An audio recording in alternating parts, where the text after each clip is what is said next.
Εκπομπή εδώ και έπιασε μεγάλη φωτιά στη Μαγούλα, στο Θριάσιο πεδίο. Γιατί στη Μαγούλα καταστράφηκε το 70% του πρασίνου του Δήμου. Μας έλεγε άνθρωπος ο οποίος το σταμάτησαν σε μπλόκο 5 χιλιόμετρα από το σπίτι του και του βάλαν κλίση για κράνος την ώρα που καιγόταν το σπίτι του. Για να καταλάβετε ότι υπάρχει ένα. Έτσι. Και όχι μόνο αυτό, κυρία Γιακουμάτη. Εχθές είχαμε και την ιστορία με το ρωσικό ελικόπτερο εκτός την Κυπριακή κυβέρνηση. Πρέπει να σηκώσει το τηλέφωνο ο Μαρκογιαννάκης για να πει: τι κάνετε, ρε παιδιά, συλλάβατε τον πιλότο του ελικοπτέρου και δεν μπορούσε να επιχειρήσει για 6-7 ώρες. Είναι μια πραγματικότητα. Είναι υπερβάλλον ζήλος. Το τι έχει κάνει η κυβέρνηση αυτές τις ημέρες θα μείνει στα βιβλία τα μαύρα. Είπα πάντως στην κυρία Γιαννακά.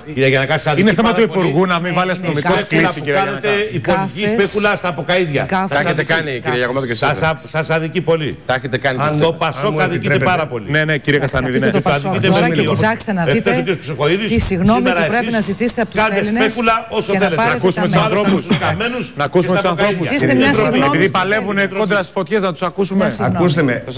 Όλοι, όταν υπάρχει μια τέτοια καταστροφή, πρέπει να συγκεντρωθούμε σε ένα στόχο. Πώς θα γίνει να σβήσει αυτή η κόλαση. Πρέπει να βοηθήσουν όλοι. Δηλαδή, ακόμα και οι αστυνομικοί συνάδελφοι πρέπει βέβαια να παραμερίσουν. Λέμε εντάξει, τον ομότυπο, βρήκες κάποιον με κράνος εκείνη την ώρα, θα σκεφτείς να γράψεις αυτόν τον άνθρωπο. Που ξέρεις, μπορεί να πηγαίνει να βοηθάει εκείνη την ώρα. Μιλάμε για τέτοιες στιγμές ότι πρέπει κάποια πράγματα να τα παραμερίσεις στην άκρη και όλοι μαζί, σαν μια γροθιά, να κάνουμε αυτό που πρέπει, δηλαδή το αυτονόητο. Να αντιμετωπίσουμε αυτή την πύρινη λέλαπα, ο καθένας από το πόστο του. Όσο αφορά εμάς στην πυροσβεστική, επειδή είμαστε και συμβασιούχοι πυροσβέστες, που κάνουμε ακριβώς την ίδια δουλειά με τους μόνιμους, που τρέχαμε και είχαμε και μεγάλη δυναμικά του στην Αθήνα. Δεν ξέρω τώρα αν είδατε κι εσείς, εγώ από όσο παρακολούθησα, γιατί και εμείς σαν ΕΜΑΚ από εδώ πέρα πάνω κάθε μέρα στέλνουμε 30 με 40 άτομα πεζοπόρο στην Αθήνα και επεμβαίνουμε και βοηθάμε την κατάσταση. Περιμένουμε κάποτε να ενοποιηθεί η πυροσβεστική, γιατί συζητάμε και λέτε πολλά πράγματα.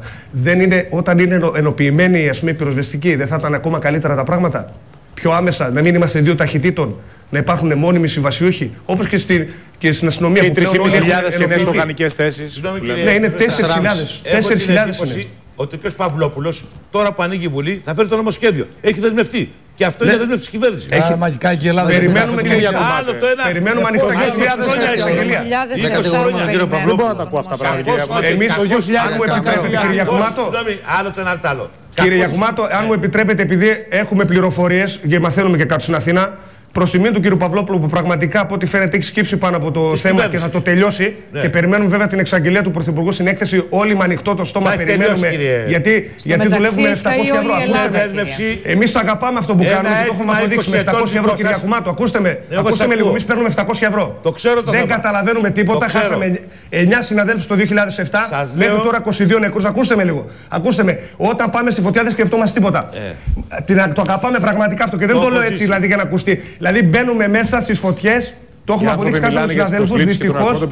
Ναι, και παίρνουν προσλήψεις απ' έξω μέχρι τώρα και με τα πιο λίγα λεφτά. Ακούστε το οξύμορο. Κύριε Βελόπουλο, κύριε Γιαννακά, ακούστε με κύριε Ράπτη.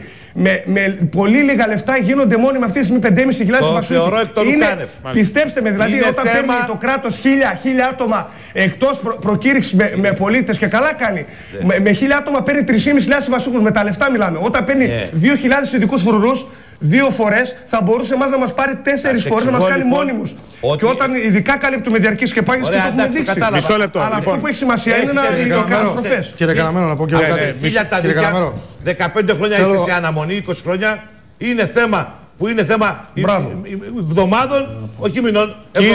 Παρακαλώ πάρα πολύ. Κύριε Γιακουμάτε, δεν μπορώ να πιστέψω αυτό που ακούω. Μισό λεπτό. Δεν πάω να πιστέψει. Το 2007 κάηκε η μισή Αθήνα πάλι με την Πάρνηθα και κάηκε και ολόκληρη Ηλία και είχαμε και 80 νεκρούς. 2 χρόνια γιατί δεν μονοποποιεί. Βεβαίως. Μια ιστορία 20 ετών. Εντάξει, φταίει το Πασόκ. 2 χρόνια και δεν προσλήφθηκαν. Τώρα τελείωσε. Τι να το κάνουμε τώρα? Εδώ και 5 μήνες. Ένα όμως και δεν είναι και εύκολο. Το μόνο μέλλον που πήρε αυτή η κυβέρνηση για τις πυρκαγιές από το 2004 σήμερα μα ακούνε οι συνάδελφοι τώρα από τους τίτλους. Λένε άλλα πράγματα για να παρακαλώ. Ακούστε με λίγο, είναι βασικό αυτό. Δηλαδή αν θα έρθουν εκλογές, κύριε Γιακουμάτο, θα λέμε μετά τις εκλογές να μονιμοποιηθούμε. Πριν τις εκλογές θα γίνει το νομοσχέδιο. Μακάρι, άμα γίνουν εκλογές. Είναι προεκλογικό. Πριν τις εκλογές, κύριε. Κύριε Καραμένο, είναι φωτοβολίδα. Είναι φωτοβολίδα προεκλογική. Το 2007 είχατε δει τους δικούς μας ανθρώπους να παλεύουν με τις φωτιές και να έχουμε 9 νεκρούς. Τώρα βλέπετε ότι στα όλα τα πλάνα που δείξαν τα κανάλια δεν υπάρχουν συμβασιούχοι πυροσβέστες. Γιατί δεν έχουν χρησιμοποιηθεί. Γιατί δεν χρησιμοποιηθήκανε? Στην Αττική έχει 600 βασικούς πυροσβέστες. Γιατί δεν χρησιμοποιηθήκανε? Ας βγει κάποιος και να πει. Γιατί δεν μας χρησιμοποίησαν, λοιπόν, λένε οι άνθρωποι στις φωτιές. Ναι, χρησιμοποίησαν με μονομένες περιπτώσεις, δεν μας χρησιμοποίησαν μαζικά. Κάτι συμβαίνει. Κατεβάζανε κόσμο από Κομοτηνή και δεν χρησιμοποιούσαν τους βασικούς που ήταν στην Αθήνα. Γιατί?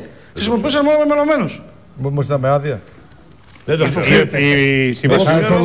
Λοιπόν, ευχαριστούμε πάρα πολύ. Σε Θεσσαλονίκη σας ευχαριστούμε πάρα πολύ και τους δύο. Ευχαριστούμε πάρα πολύ. Κύριε Καραμέρο. Και δεν είναι της κυβέρνησης ξέρετε του κ. Παυλόπουλου ότι αυτή. Κύριε Καραμέρο, θα πω μια πρόταση. Μισό λεπτό. Επειδή έχουμε έναν άνθρωπο στη γραμμή, κύριε Βελόπουλε, γι' αυτό έχουμε εδώ.